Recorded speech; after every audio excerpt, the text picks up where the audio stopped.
गरीबी से कुमारी से हम लेके रहेंगे,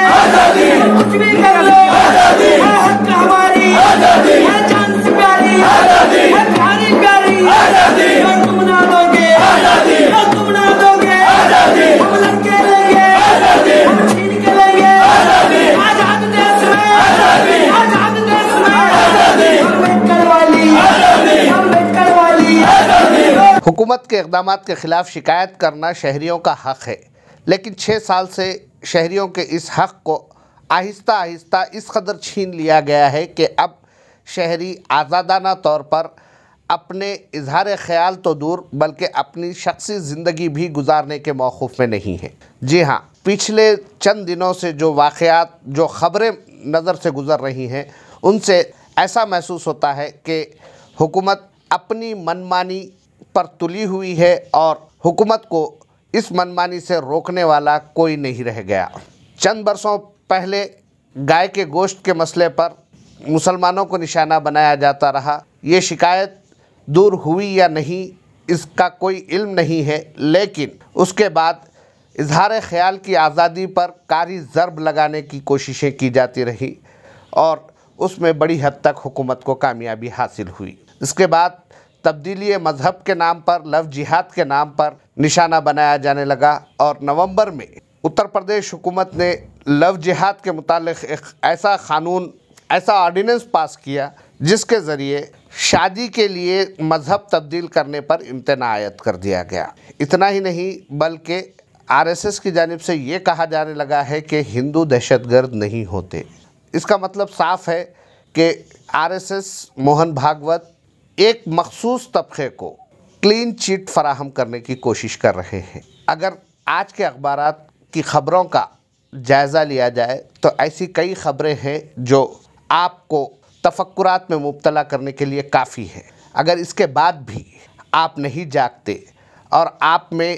ये एहसास पैदा नहीं होता और आप ये नहीं समझ पाते कि हुकूमत क्या कर रही है, तो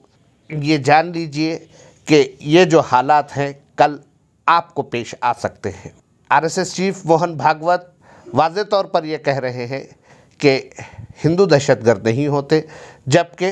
हिंदुस्तान की पार्लियामेंट में मौजूद साध्वी प्रज्ञा सिंह बम धमाकों के इल्ज़ामात का सामना कर रही हैं और बेल पर बाहर हैं, ज़मानत लेकर बाहर हैं। इजहार ख़याल की आज़ादी पर जिस तरह से ज़रब लगाई गई है उसका अगर अंदाज़ा करना है तो एक और ख़बर आपके लिए है, जिसमें मध्य प्रदेश में मुनव्वर फ़ारूकी नामी एक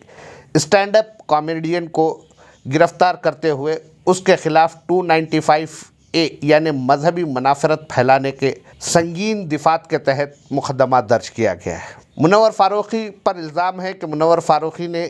हिंदू देवी देवताओं की तौहीन की है और उन्होंने मरकज़ी वज़ीर दाखिला अमित शाह पर तनक़ीद की है। स्टैंड अप कॉमेडियन हो या शायर हो या सहाफ़ी हो, इनको अपने क़लम के ज़रिए, अपनी ज़बान के ज़रिए, अपने अशार के ज़रिए, अपनी कॉमेडी के ज़रिए इजहार ख़याल का मुकम्मल हक़ हासिल है और ये हक़ दस्तूर हिंद ने उन्हें दिया है। लेकिन मुनव्वर फ़ारूकी के ख़िलाफ़ की गई कार्रवाई से ऐसा महसूस होता है कि स्टैंड अप कॉमेडियन के ख़िलाफ़ कार्रवाई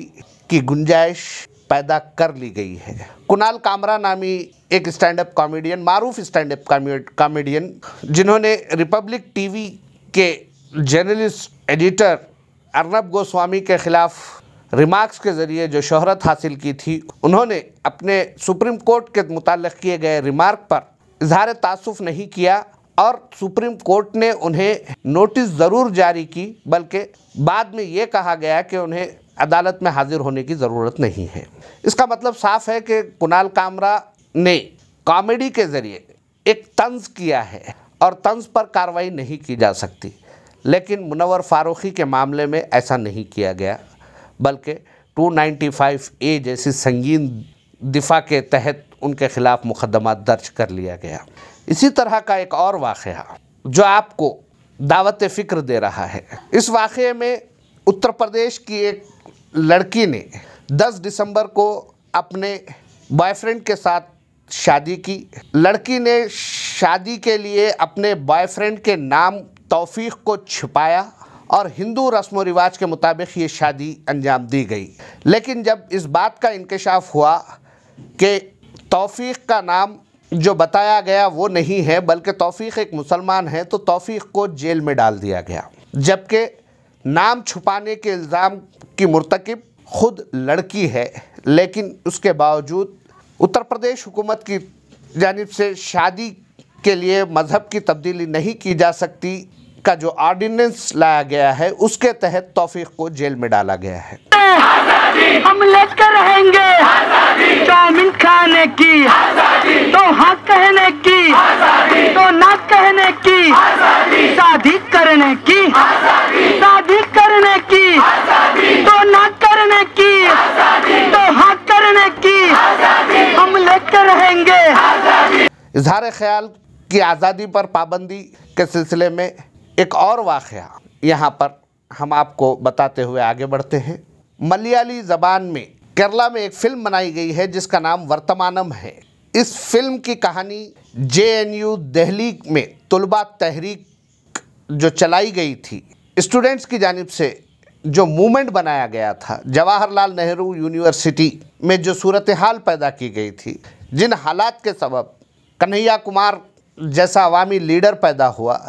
जिन हालात ने उमर खालिद को जेल पहुंचाया, जिन हालात ने यूनिवर्सिटी में हिंदुत्वा गुंडागर्दी को आश्कार किया, उस पर बनाई गई इस फिल्म को सेंसर बोर्ड ने रिलीज़ की इजाज़त नहीं दी, बल्कि सेंसर बोर्ड के अरकान की तरफ से ये कहा गया कि इस फिल्म को बनाने वाले शौकत की वजह से इसकी इजाज़त नहीं दी जा रही है। उत्तर प्रदेश में तौफीक को जेल भेजना, मध्य प्रदेश में मुनव्वर फारूकी पर 295A, केरला में फिल्म की रिलीज़ को रोकना, RSS चीफ मोहन भागवत की जानिब से ये कहा जाना कि हिंदू दहशतगर्द नहीं होते। इन हालात के बावजूद अगर कोई ये समझता है कि हम हमारे फंडामेंटल राइट्स का इस्तेमाल करने के मौक़ूफ़ में अब भी हैं, हम एक आज़ाद हिंदुस्तान में जी रहे हैं, तो हमें इस गलत फहमी से बाहर आने की ज़रूरत है। हिंदुस्तान के सेकुलरिज़म, हिंदुस्तान के कॉन्स्टिट्यूशन, हिंदुस्तान के फंडामेंटल राइट्स को बचाने के लिए ये ज़रूरी है कि हम हिंदुस्तान की बुनियादों को मजबूत करें, अपने अतराफ़ का जायज़ा लें, ये देखें कि किस तरह से आपके मामलात में मदाखलत की जा रही है। एक कॉमेडियन इजहार ख्याल के लिए आज़ाद नहीं रहा, एक लड़की एक लड़के से अपनी मर्ज़ी के मुताबिक शादी करने के लिए आज़ाद नहीं है, एक फिल्मसाज अपनी मर्ज़ी से JNU के हकीकी हालात पर फिल्म तैयार करते हुए रिलीज़ करने के लिए आज़ाद नहीं है। जब ये आज़ादी हमसे छीनी जा रही है तो क्या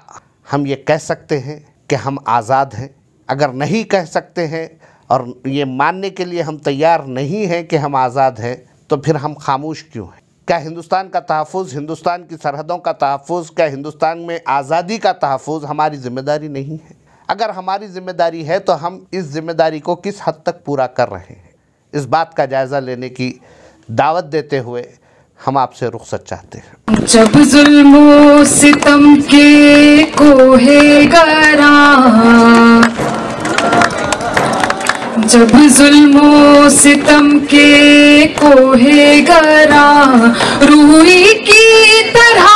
उड़ जाएंगे। जब जुल्म सितम के